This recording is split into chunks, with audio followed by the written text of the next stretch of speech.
Hello viewers, पूरे देश की नज़र पश्चिम बंगाल चुनाव पर है। ऐसा इसीलिए क्योंकि ये चुनाव तय करेगा कि क्या हमारा देश फिलहाल वन पार्टी रूल बन रहा है। ऐसा इसीलिए क्योंकि पिछले कुछ साल से बहुत सारे आपने नैरेटिव सुने होंगे कि बीजेपी कांग्रेस के साथ तो अच्छा प्रदर्शन करती है जब उनके बीच में लड़ाई होती है, लेकिन रीजनल पार्टीज के सामने वो कहीं ना कहीं कमजोर पड़ जाते हैं। लेकिन कुछ हार्ड फैक्ट्स हैं जो इन नैरेटिव्स को ऑलरेडी ध्वस्त कर रहे हैं, और अगर टीएमसी भी, बंगाल की जो पार्टी है टीएमसी, वो भी इलेक्शन हार जाती है तो कहीं ना कहीं ये नैरेटिव पूरी तरह से ध्वस्त हो जाएगा। ये इंडिया अलायंस साल 2023 में 26 विपक्षी दलों का गठबंधन था जो बीजेपी के खिलाफ 2024 लोकसभा चुनाव में मैदान में उतरा।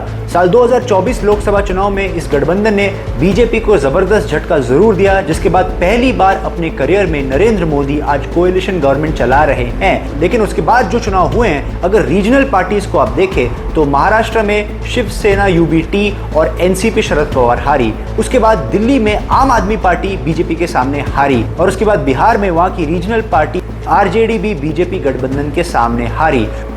वहीं दूसरी तरफ अगर लोकसभा चुनाव के बाद वो राज्य देखें जहां बीजेपी कांग्रेस के बीच में कहीं ना कहीं सीधी टक्कर हुई है, तो 4 ऐसे राज्य हैं। हरियाणा जहां पर कांग्रेस बीजेपी से हारी, महाराष्ट्र में भी कांग्रेस बीजेपी से हारी, एक हद तक जम्मू कश्मीर में जहां बीजेपी कांग्रेस का मुकाबला हुआ वहां कांग्रेस हारी, और बिहार में भी जहां कई जगह पर बीजेपी कांग्रेस मुकाबला हुआ वो भी कांग्रेस हार गई। यानी कि 4 चुनाव अगर कांग्रेस हारी है बीजेपी के सामने, तो 4 चुनाव रीजनल पार्टीज भी हारे हैं बीजेपी गठबंधन के सामने। और अगर ममता बनर्जी चुनाव हार जाती है तो ये 5वीं रीजनल पार्टी होगी ओवरऑल जो बीजेपी के सामने चुनाव हार गई है। यानी इसका मतलब सिर्फ कांग्रेस नहीं बल्कि कोई भी पार्टी फिलहाल बीजेपी का मुकाबला नहीं कर पा रही है अगर टीएमसी भी बंगाल चुनाव हार जाती है तो।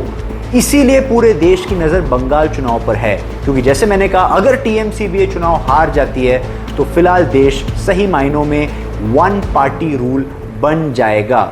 अब ऐसा होता है या नहीं, इसका जवाब हमें 4 मई को मिलेगा, जबकि बंगाल के अलावा 4 और राज्य असम, केरल, पुदुचेरी और तमिलनाडु के नतीजे हम सबके सामने होंगे। धन्यवाद।